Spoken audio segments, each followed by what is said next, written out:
when I started looking over this, you can see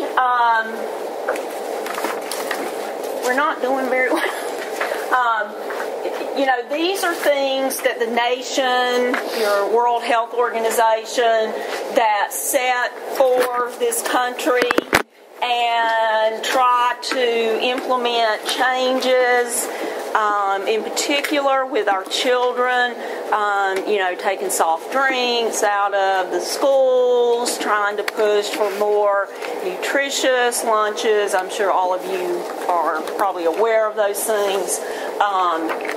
Listing what calories and stuff like that. I think they do that at McDonald's now too. A lot of the listings of the fat content, stuff like that.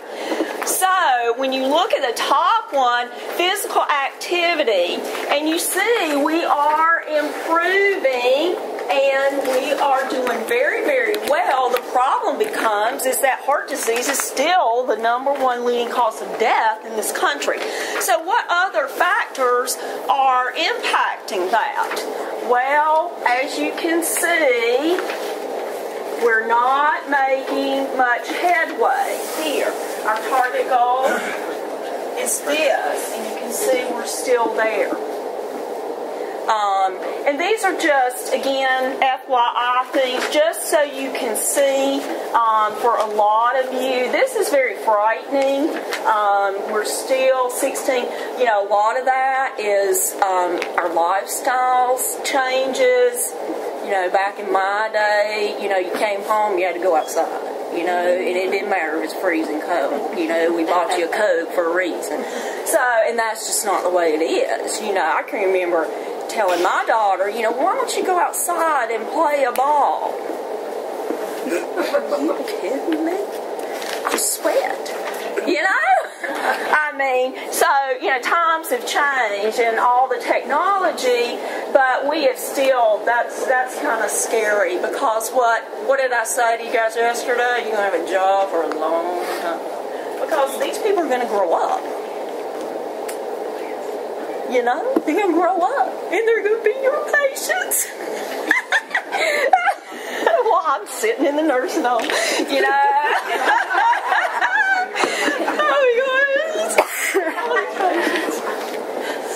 You know, you'll be bitching, you know, I got 5 of these patients today.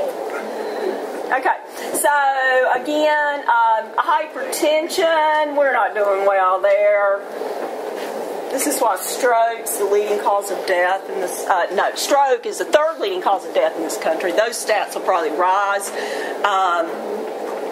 So it is kind of interesting to see, and you can see this one. If you've been, you know, as I'm in the hospital now, I'm like everybody and their brother, you know, diabetic, hypertensive, coronary artery disease, you know, and that's what it's become, you know. So we're on that rise with our diabetes type 2. Cigarette smoking, we've actually done better with that. I think that's due to a lot of the public media.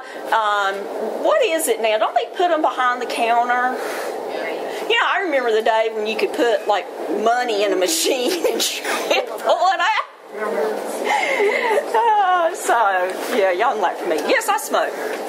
I love to smoke. Yeah, I did. I loved it. You know, but I quit.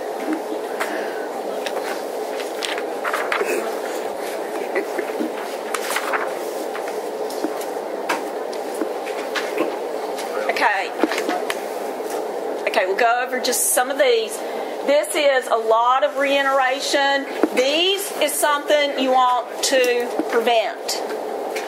And now you have a better level of understanding if your patient is diagnosed with myocardial infarction. Okay?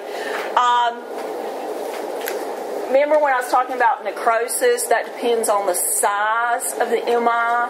Part of the muscle can be damaged. If all 3 layers of your muscle are damaged, we call that a transmural MI, and that is not good.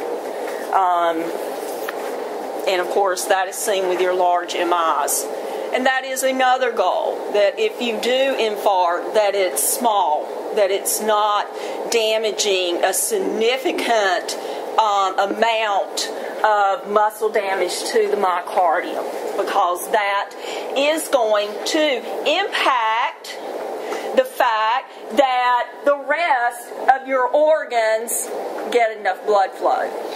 So next week you're going to see where we take this patient who no longer has adequate pump ability, and they're on all these meds, and they've had this done and that done and this done, and their kidneys are now fried. And when your kidneys are fried, where's that fluid going to go?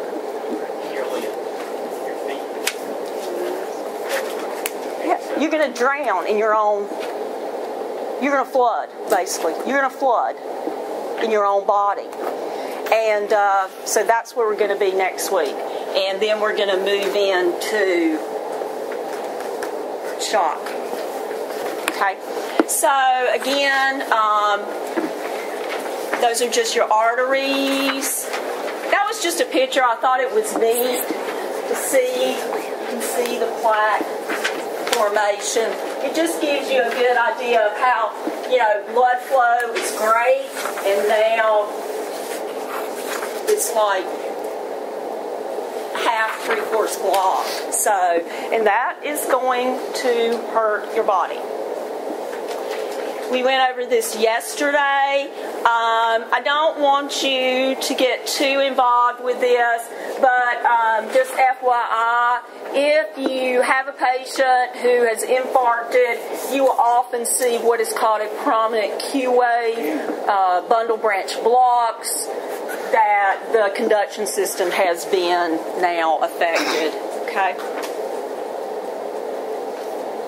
That's just showing, again, how infarction occurs.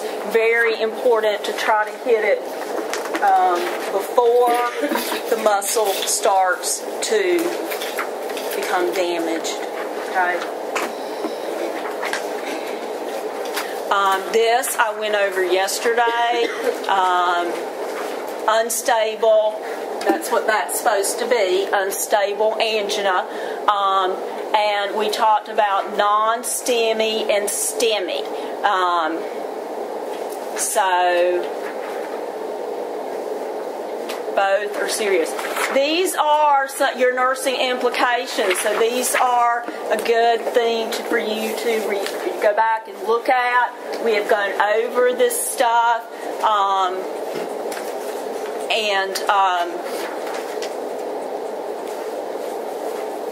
I'm just making sure you don't have any questions, okay? And we'll break here in just a second.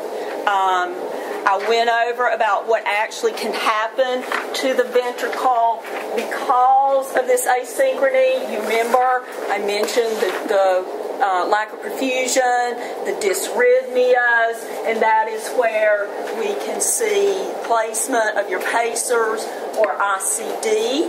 What was that?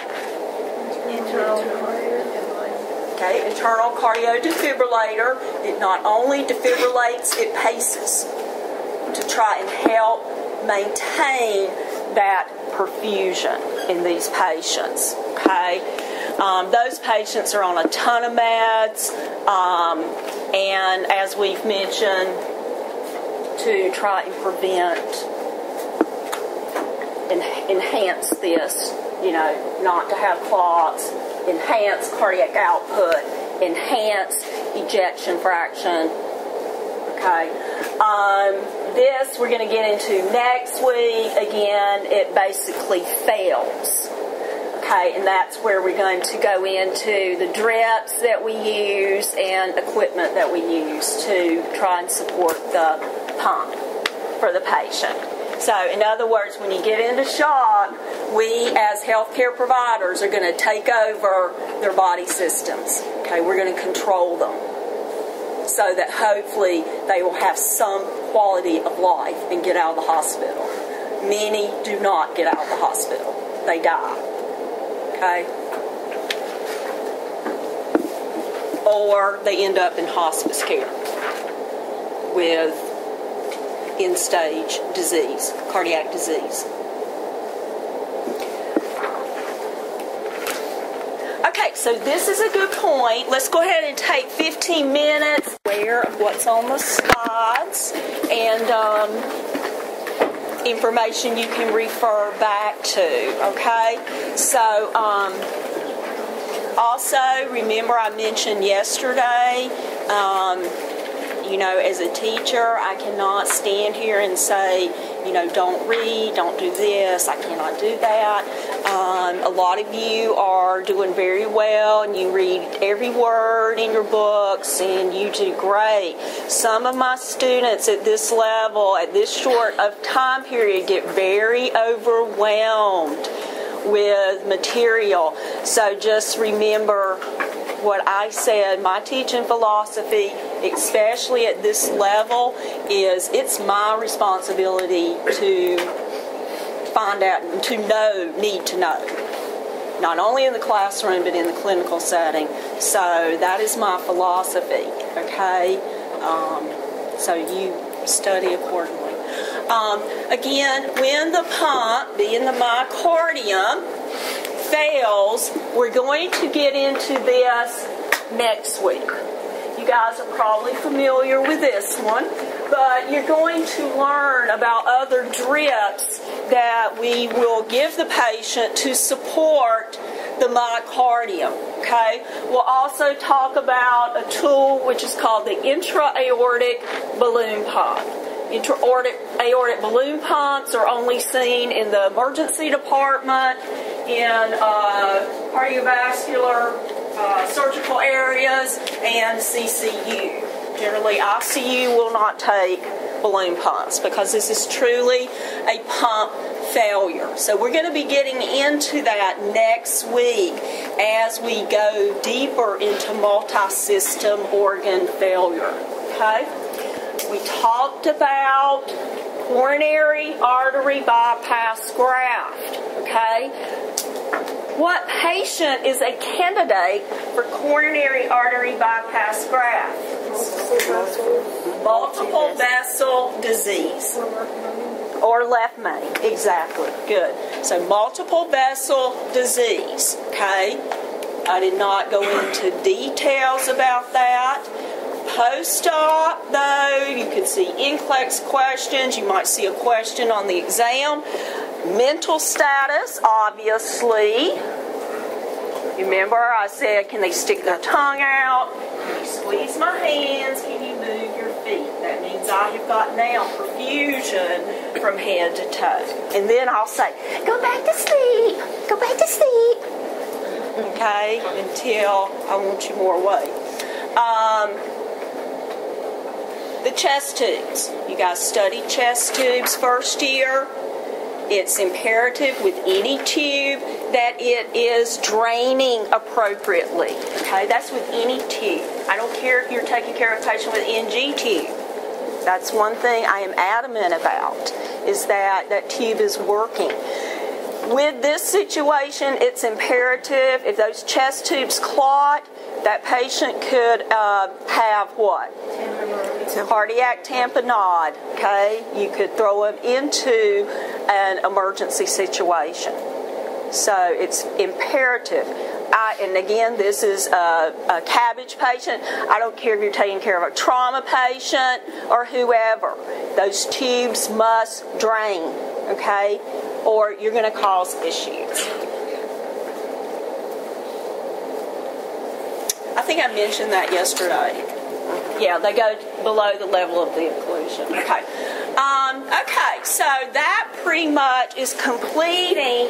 That was chapter 40. Okay. So now we're actually moving to 37. Okay, so 37 in Iggy is where we're headed towards. Our timing is good, which is a good thing.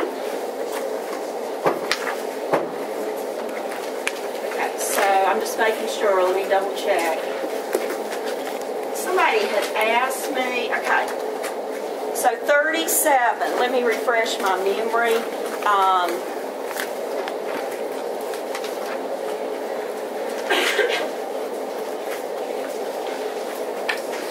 Now, again, because students always ask me, if you will notice, it starts out with heart failure. You should have a handle on heart failure. If you don't, I feel sorry for you, okay? And your patients, because that should not have happened. So that first part is heart failure, which is still an issue, you know, as we're talking about our myocardial infarction, the potential for that. So just, you know, if you're good, then don't worry about it, okay? Now, as we move toward the middle of the chapter, we're going to be looking at, I'm sorry, I didn't write it down.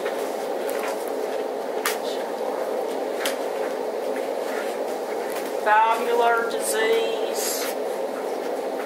No.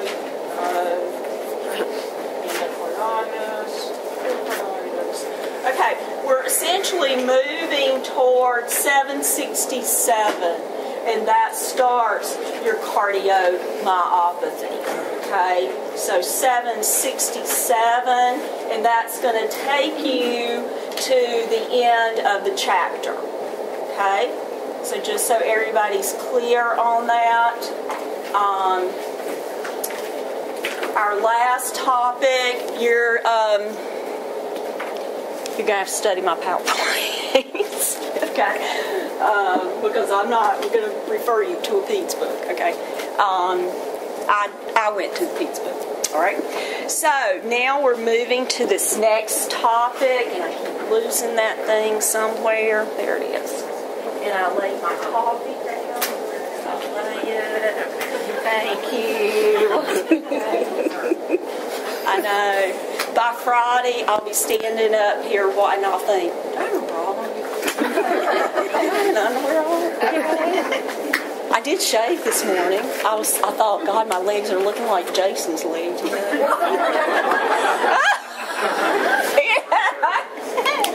I thought this is unacceptable to society, you know. So. All right.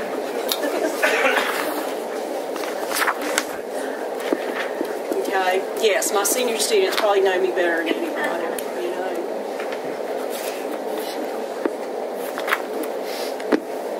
Okay, cardiomyopathy. Is anyone in here, do you know anybody with cardiomyopathy? No? Wow.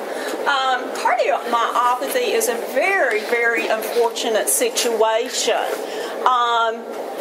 Its cause is unknown. They have speculated that it's genetics, maybe viral, maybe infection. They really don't know the exact cause of this disorder.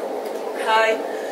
So when we're looking at the different types, again, as a generalist, my thinking is cardiomyopathy is cardiomyopathy. So what does a generalist really need to know about cardiomyopathy? Now, the most common is dilated, okay? So, but remember that. Don't sit here and memorize. That's stupid, okay? You know, it's cardiomyopathy. So regardless if it's dilated or the others, cardiomyopathy is cardiomyopathy. So what are your outcomes? What are your implications in regards to this patient? Okay, first of all, we are talking about an ejection fraction that can be anywhere from 10% to 20%. Now, normal ejection fraction is usually about 55% or greater. So we're talking about true inability to enhance perfusion. Okay? And this is, you know, again, not caused by an MI or whatever. We really don't know. In fact, a lot of the patients that I've taken care of, they were diagnosed as idiopathic. They really didn't know why this patient had cardiomyopathy. And it's very unfortunate, because you have thickening of the ventricular wall. You can have elongation of the actual ventricles. The bottom line is your care is now around someone who is ejection fraction is anywhere from probably 10 to 20%. Okay, so in essence, this patient is exhausted from going from a chair to the bathroom. Okay, some of them can't even go from a chair to the bathroom.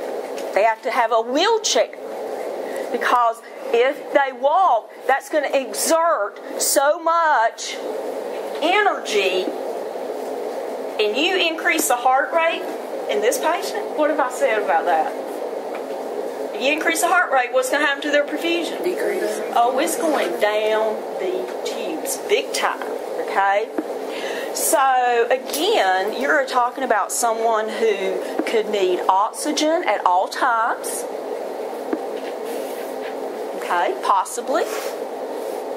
Someone who needs a thorough assessment in regards to perfusion. So I ask you nurses, can this patient tolerate a potassium of 2.9 to 3? No.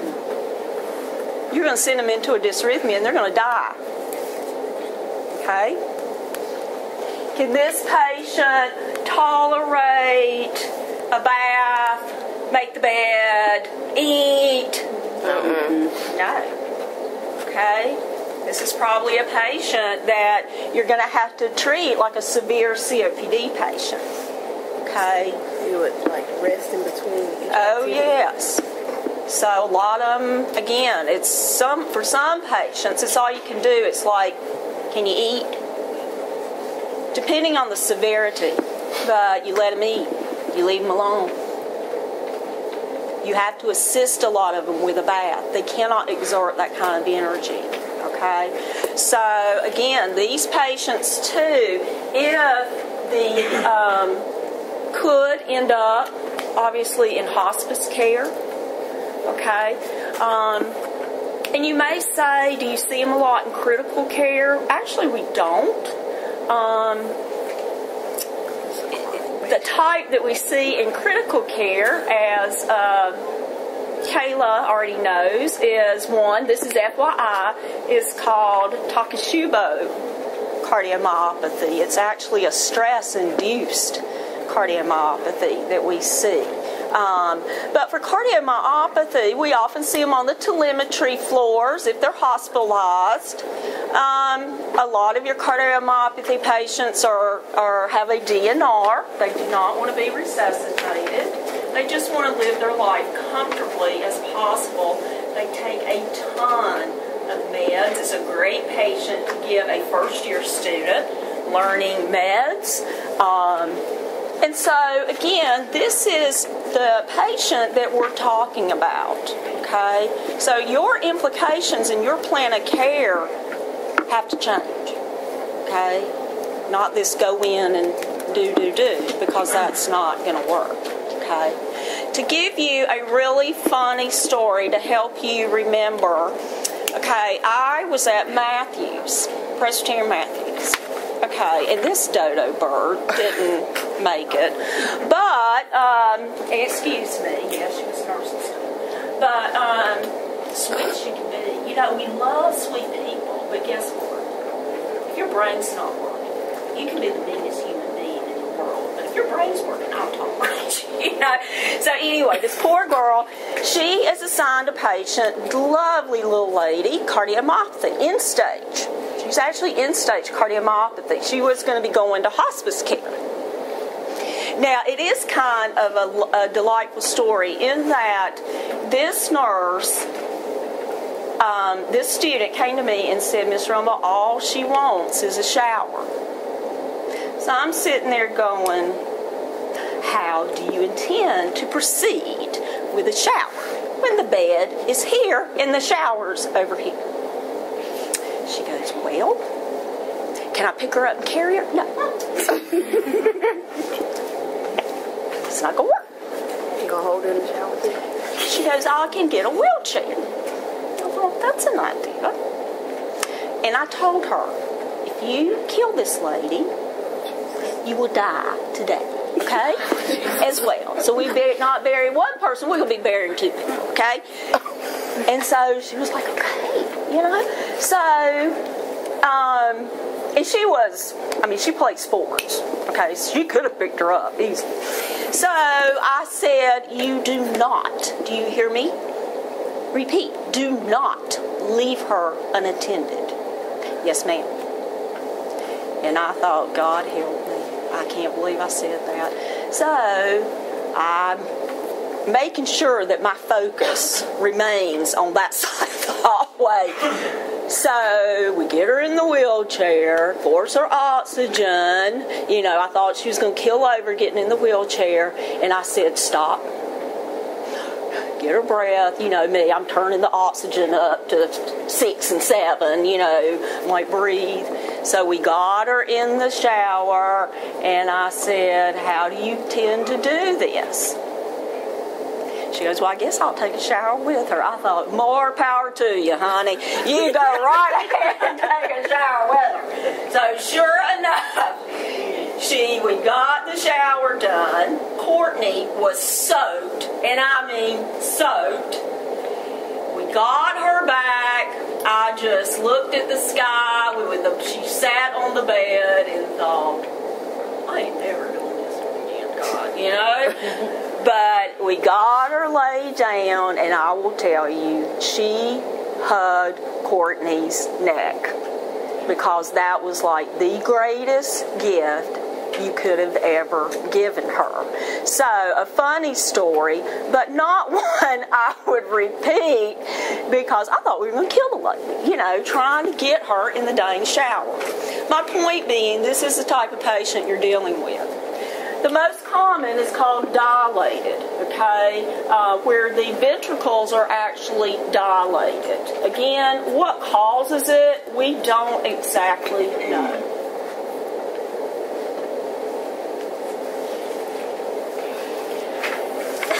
Another type is called hypertrophic, where the actual ventricular wall is thick. It's just very, very thick. Okay? And we have restrictive. Now, I think I hope I did, yes. This may be in your book, but it's just a good picture. You can see how enlarged the ventricles are. I mean, they're huge. They look like lungs. And you can see how thick that myocardial muscle is now, the thickness of it.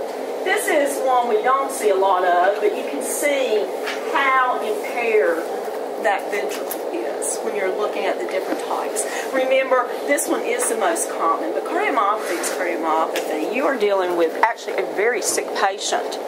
Okay? So, again, pump perfusion is now extremely compromised, okay, for this patient. So, again, are they at high risk for failure? Mm-hmm. Oh, yeah. And that's why a lot of them come in. They have to have IV Lasix, or Natracor drip, or some type of inotrope, just trying to get them to breathe a little easier. Okay? This is irreversible. It is irreversible.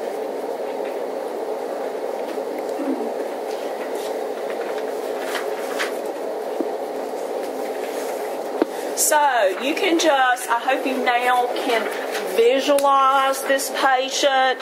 Again, really no effective contraction with the ventricles, that being your biggest pump, especially your left side.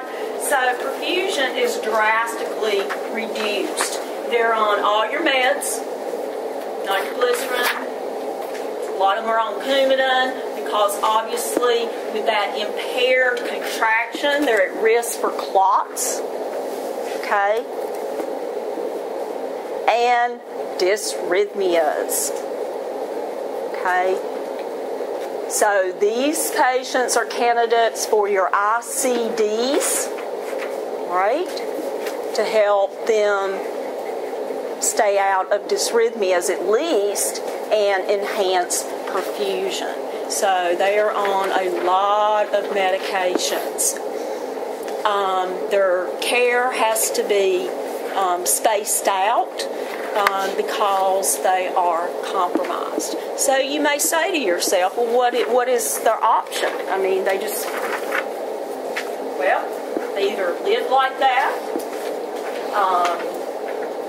and adjust, okay? Or if they're a candidate, this is a patient who could be a candidate for heart transplant, or what is called an LVAD or a BiVAD, and that is a ventricular assist device. It is now a portable device that can help them either to buy them time while waiting for a transplant, or patients now will have ventricular assist device simply as palliative care. Okay?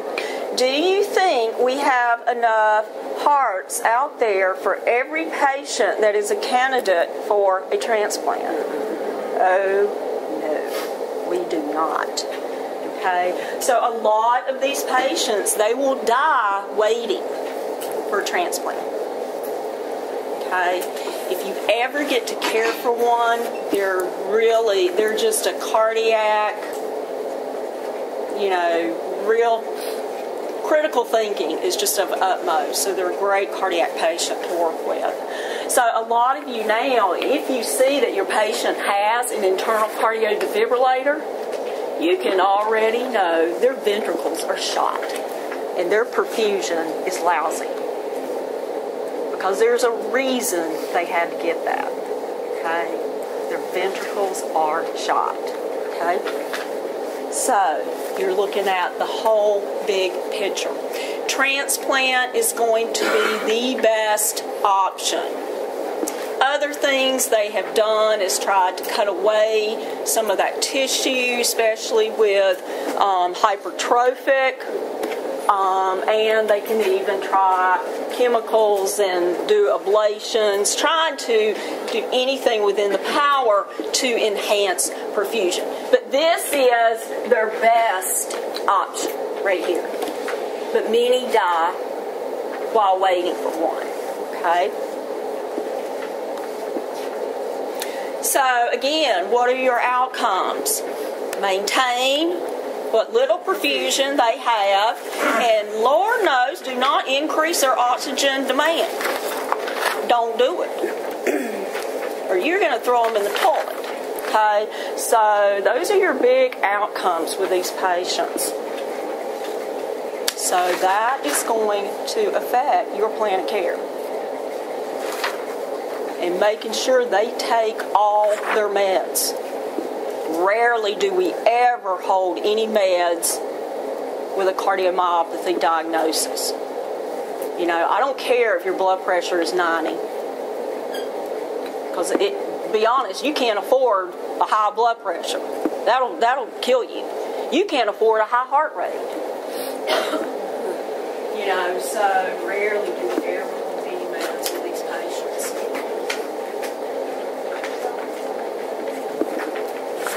And, good, I put them. A lot of these are in regards to perfusion. Do not increase their demand. Heavens nut, don't throw them into failure. And that is part of your assessments. Every 4 hours, you are listening to those lungs. Every 4 hours. Okay? You guys are now talking about patients that once a shift isn't going to cut. Because they'll change just like that. So again, a lot of psychosocial issues as well. Okay.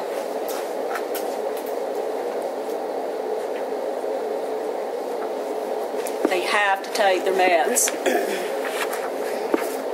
Many live with this type of lifestyle. Others, again, hang on for a chance at a transplant.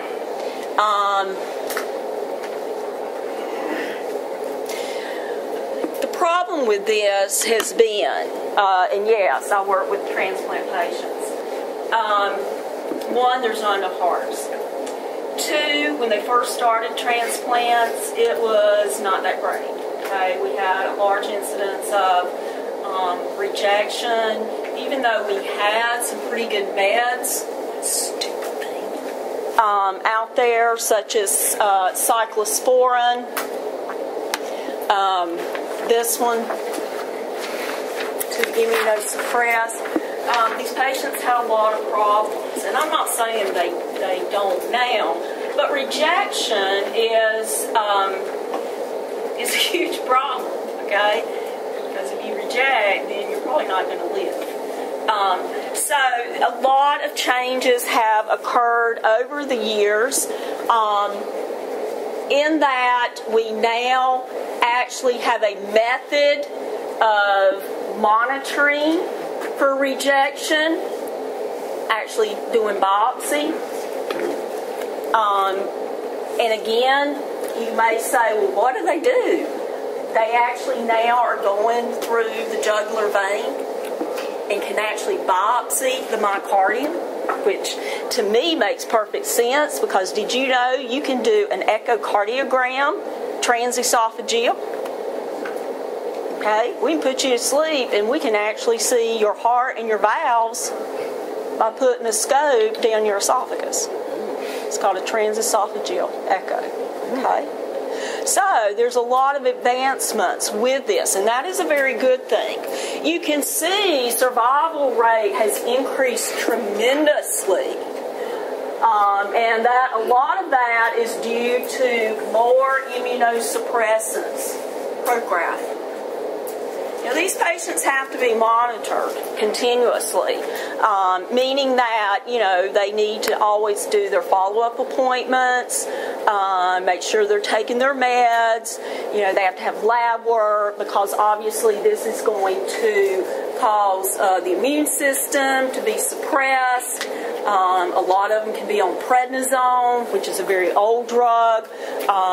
All of that, of course, is to prevent any type of rejection. They have to be very careful, like this time of year in the flu, cold season, because that could really do them in, okay, being on that type of medication.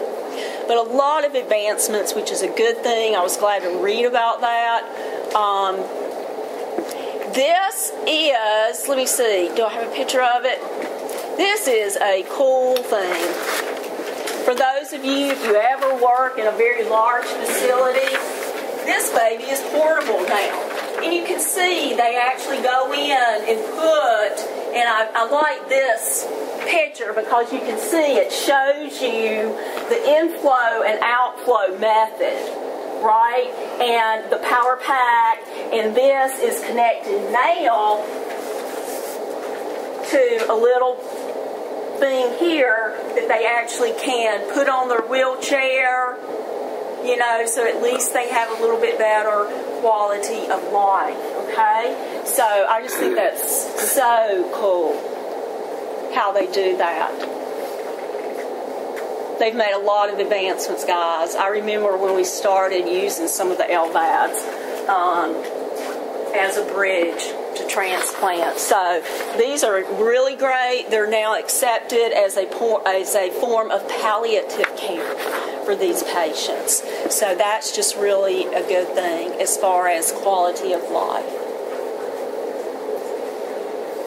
Isn't it amazing? I wish I had the mind to, invent something like that. Isn't that cool? That dude's making a killing. Whoever invented that. Okay. Again, back in my day, early on, all you could do was put them on the balloon pump to try and support the myocardium. And now we've come a long way with our VADs. And I don't know if you guys know, but we now have the ABACOR heart, which is just really amazing. Some of the first artificial hearts that came out were not good. But look at the albacore. Is that not the coolest thing? Look at that. Who designed that? They've got 70% survival rate. That's amazing. So hopefully in your time, it'll advance even more. Isn't that neat? I love that picture just because it shows how it supports, how it replaces the myocardium. So they've having some good success rates with that.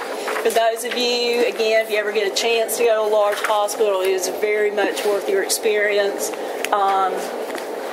because you'll see everything. And I thank God above that's been my background, you know. So it just is amazing to me, amazing.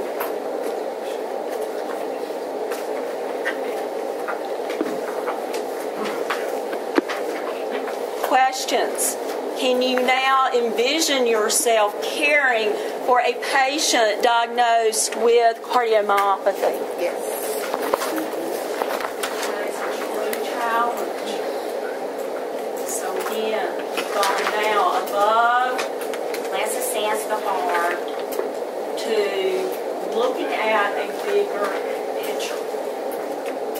Because now you are looking at all bodily systems, making sure that they are working as much as possible. Because what happens to their kidneys?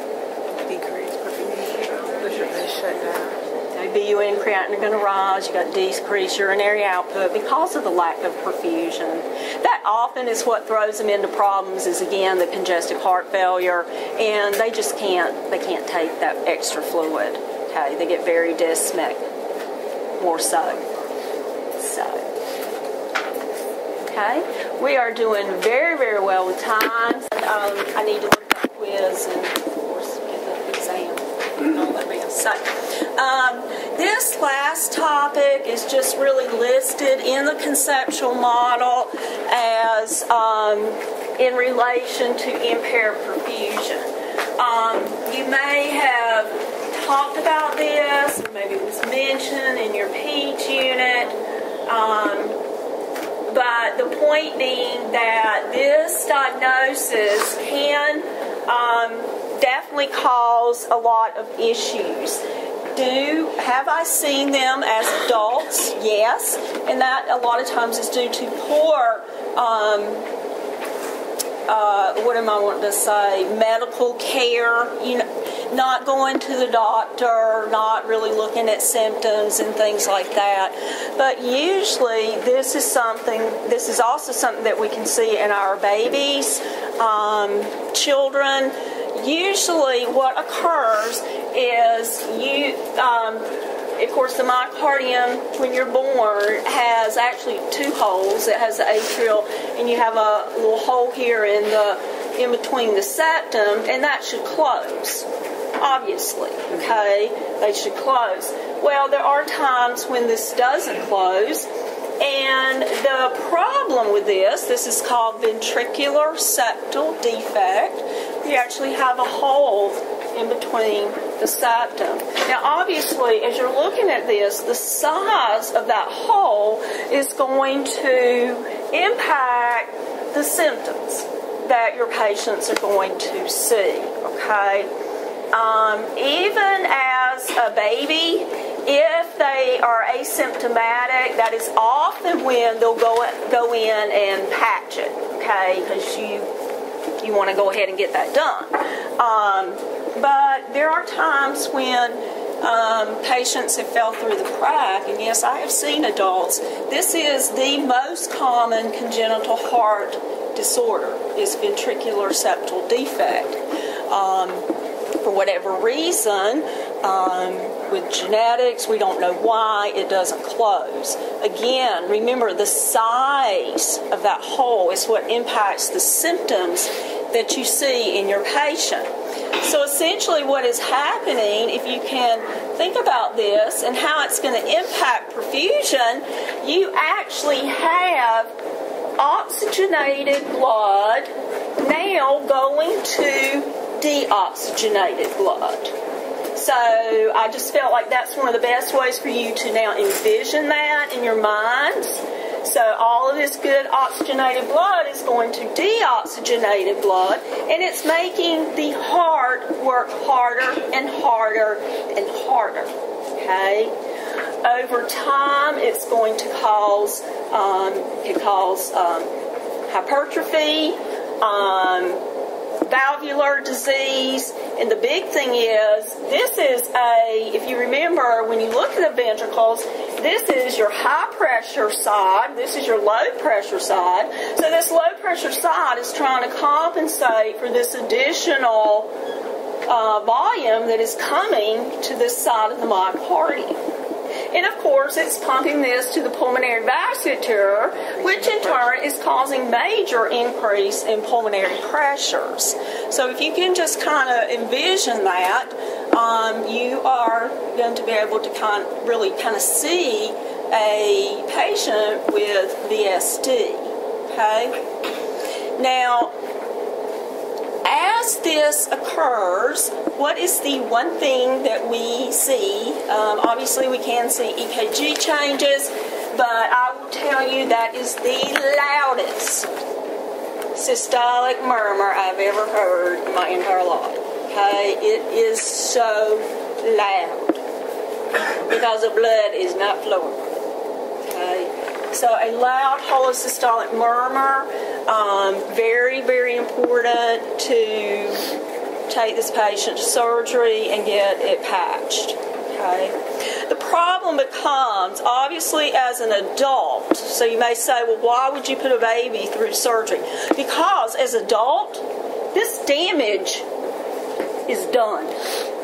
Right? It won't reverse it. Now, patching it is going to enhance perfusion, but this hypertrophy, pulmonary hypertension, it's done. So that is why it is so critical, even if the baby is asymptomatic, to go ahead and get them into surgery. Okay? Peds surgery is done here at CMC. Sanger is probably the largest one here. For that. Okay. Also want you to remember too, now as a baby, okay, our metabolic needs are extremely high for the body surface area. Also, the organs are not as developed, so this can truly compromise the baby in that they are so dysmic with absorption, they have failure to thrive. So just eating, taking that bottle is now work. If you'll think of it that way, it is work.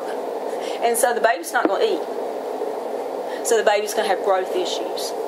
And like I said, if that hole is significant in size and the baby is having growth and development issues, they're going to go ahead and take them on in and get that repaired. You don't want this permanent damage. And I don't think a lot of you nurses really think about that, but, the heart, it's done. It's hypertrophy. These pressures have remained high for so long, it's done. The valve is now incompetent. So those are things you want to think about as you are working with a patient that has ventricular septal defects. And as we end our discussion, let me just make sure you're aware of what's on these slides. And again, please do not feel like you need to go to a Pete's book. I would never do that to you.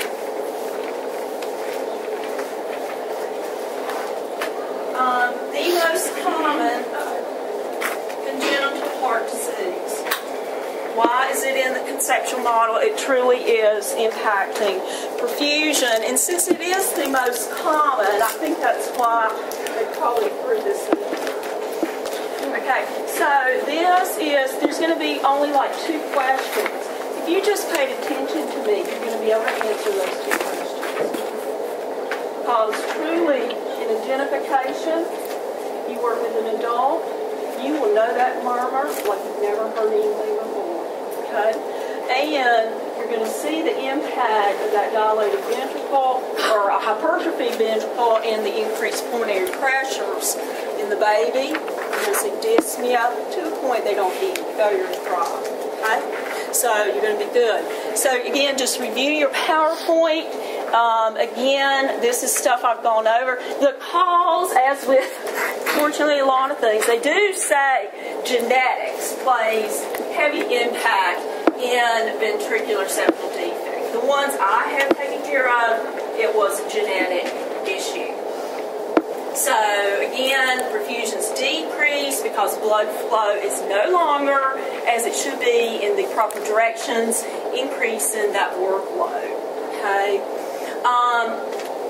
This I've given you, this is just FYI, but just so again you can visualize, if it's a very small one, that's when we may wait a little bit with the baby, just try to get the baby, you know, a little bit bigger, get the organs, but again, eventually they're going to go ahead and take the baby and patch that area. These are the ones that I would see, okay? That again, for whatever reason, the patient, maybe it was small in the beginning and it enlarged over time. I mean, who knows? But a lot of those patients did not have good medical care. In other words, somebody didn't pick up on that murmur because that murmur wasn't that loud murmur previously, you know, but there was probably a murmur there.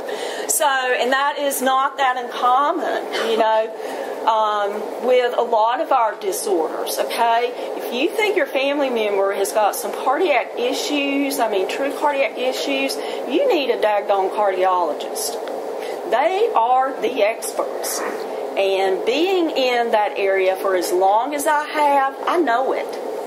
You know, I have seen patients sent home and come back and infarct. Okay, because somebody didn't pick up on something. Okay, so cardiology is the expert with this.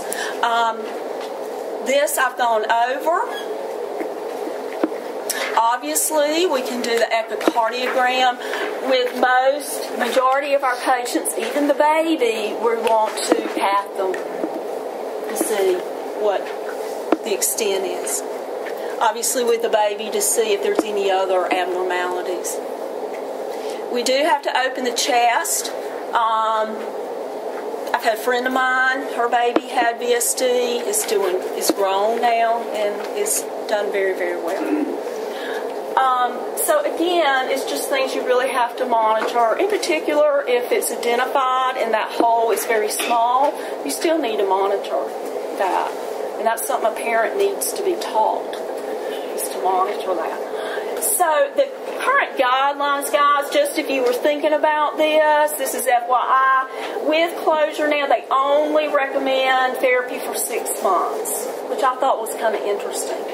You know, but they probably made a lot of improvements, I can guarantee you, with this. Okay, a lot of improvements with that. Okay, so I pretty much gave you what you need to know. Okay, so you review those if you're like dead right now.